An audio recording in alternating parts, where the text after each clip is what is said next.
Hey, good day to you all. Welcome to this video. I plan to make.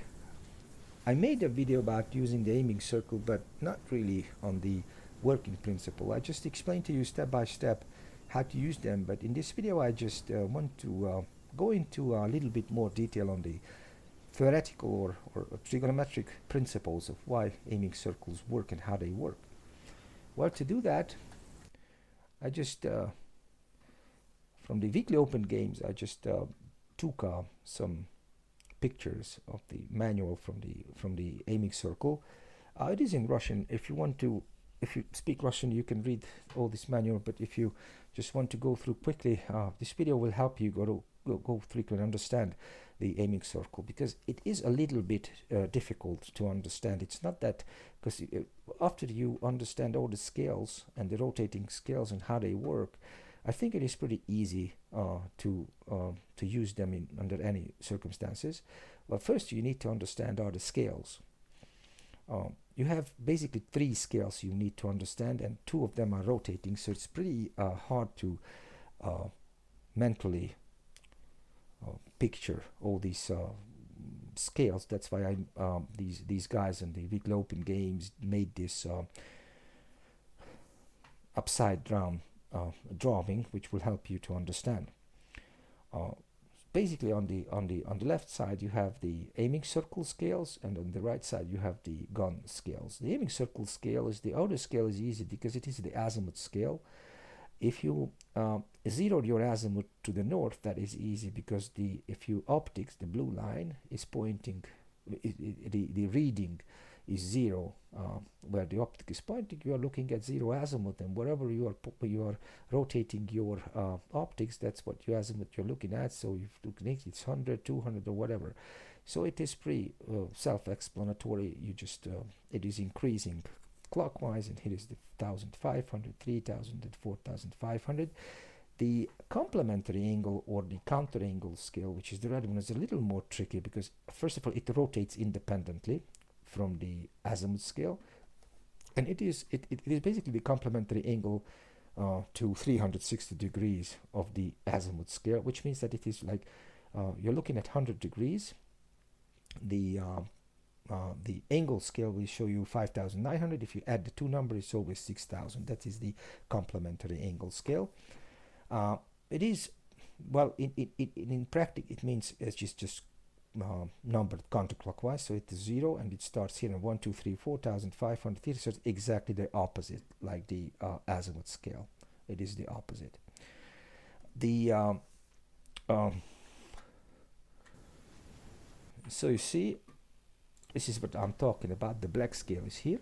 Here you make the reading, the hundreds, it is 0, 100, 200, and in this scale, the rotating knob, you read the single digits. Here is the 100 digits, and here is the 10 digit and the single digits. And this is the azimuth scale. So if you're rotating the a aiming circle clockwise, it will increase. Counterclockwise, it will decrease. This is the counter angle scale, which is works other way around. If you are rotating the aiming circle clockwise, it will decrease to 5,800, 900, whatever. And if you rotate counterclockwise, it will increase, and it rotates separately. And the other scale you need to be aware of, it is the aiming periscope scale of the gun, which is just like the angle scale. It is pretty much similar to the complementary angle scale of the aiming circle. The thing is that it is upside down. It is 180 degrees rotated. So the zero is not at the barrel. The zero is exactly opposite where the barrel is pointing, and the barrel is pointing at 3000 and is also uh, increasing counterclockwise. So this is also like the complementary angle meter of the aiming circle, but it is upside down, 180 degrees turned. That's what you need to understand about it. And let's just go to the gun and go to the aiming circle, and if you bring up your scale, you will understand that what I'm talking about.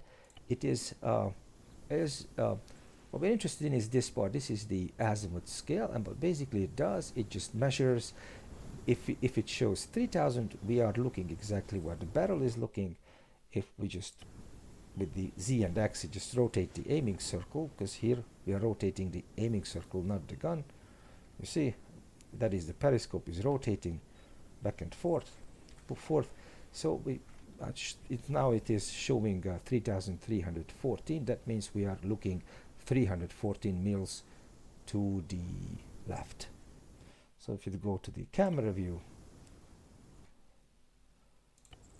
go to the aiming circle, when you go to the camera view, you see that we are looking that way and our barrel was looking that way. You see, that is pretty simple and self-explanatory. If you turn your aiming periscope back to 3000, that means we are looking exactly where the barrel is looking. So how we turn our barrel the way we want to turn?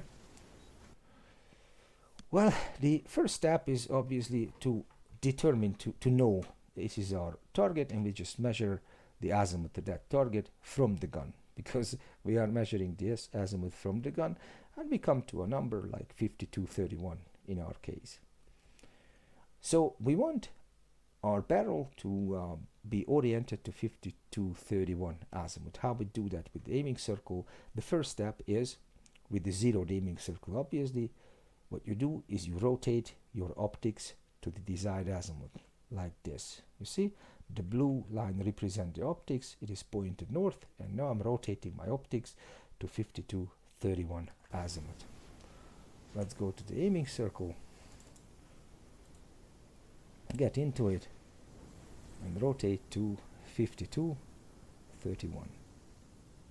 5231. You need some very sensitive mouse here.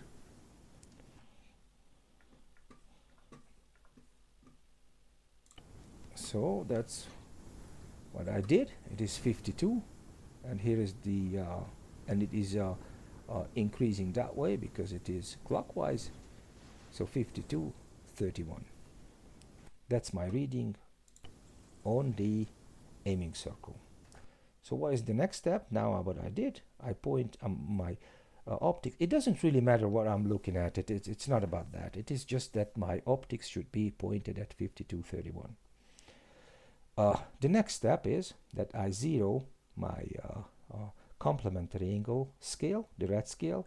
I zero onto my desired azimuth, 5231. You see, the zero was here to the north, and now I'm rotating the red scale that the zero will be aligning to my desired azimuth.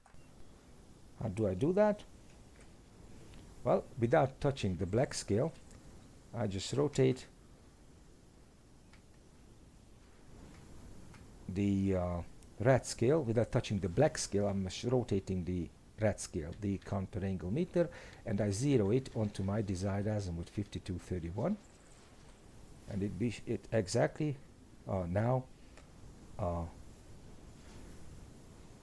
shows 0 0 both on the big 100 scale and the rotating knob, the single digit scale. So that's what I did.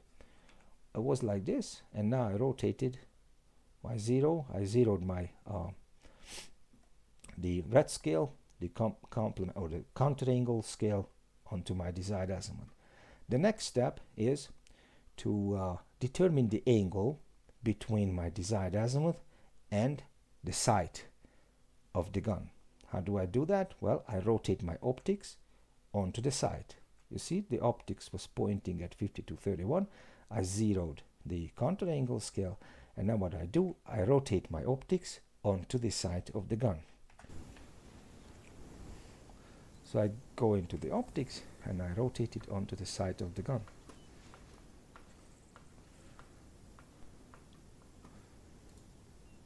So that's where I'm aiming at exactly the aiming periscope. And what I do here, by aiming at the aiming periscope, I make a reading on the red scale. You see, that is 4266. Let's go here. So what I'm measuring here is this angle. I rotated my optics onto the gun's sight, and in that way I'm measuring this angle 4266.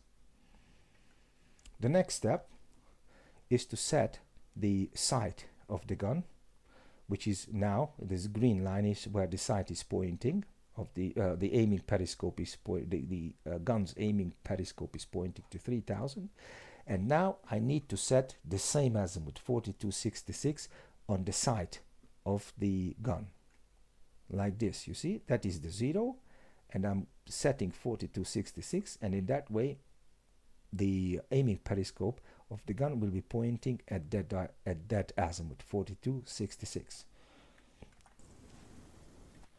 So what I need to do is I go to the gun, I go into the aiming circle, aiming periscope, and I set 4266, 34, 40, 41, 42, 66.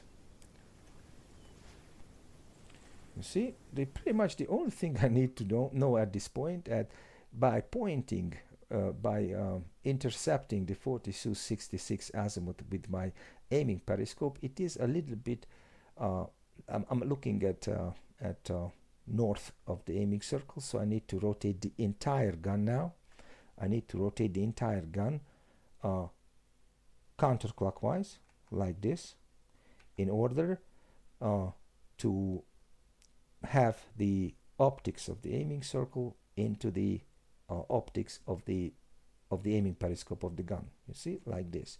So what I'm doing now is, with the arrow keys, I will be rotating the entire gun until the aiming periscope of the gun is aligned with the aiming circle's optics. So now I'm doing to, and I have now the arrow keys. With the arrow keys, I'm rotating the entire gun. The entire gun until in the aiming circle, in the aiming periscope, I just find the aiming circle. Well, the problem is that it always just turns back to north, so you need to get out of the aiming periscope. So let's get to 4266 again. I'm sorry for that, and just get out of the aiming periscope and go back to the gun. So here I go. I am with the gun, and you see, with the arrow keys, I need to rotate that my crosshair will be on the optics of the aiming periscope, of the aiming circle. So what I did here, basically, is I set the same azimuth like here on the aiming periscope, and I rotated the gun onto the optics of the aiming circle. So what I did here is basically I recreated this angle 4266, I recreated here, you see, and if this angle equals this angle, that it is by the laws of trigonometry, because it's a full circle, this angle should equal this angle. And if this angle equals this angle, if you make this line longer here, this angle will equal this angle too. So that means that this angle equals this angle, and that makes these two lines parallel. So this is the law of complementary angles, and this is the aiming circle basically uses the law of complementary angles, that in order to make two lines parallel, you just need to understand and apply the laws of complementary angles. So let's go through that quickly again from the first step. So this is the first step. First, you need to find the azimuth you want to intercept with the gun's barrel. Second, you turn your optics onto that azimuth. Third, you turn your red scale, the counter angle scale, onto the desired azimuth. Fourth, you find this angle by rotating your optics onto the gun's sight. You find this angle. You set the 4266, this angle you set on the aiming periscope, and you rotate your gun onto the optics of the aiming circle. With that way, you just recreate this angle here, and you make this line parallel.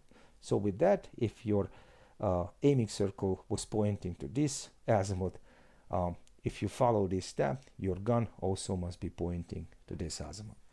This is the principle of it. In practice, you need to compensate for the parallax error, but this is another lesson. I hope you enjoyed it. Thank you for watching, and have a wonderful day.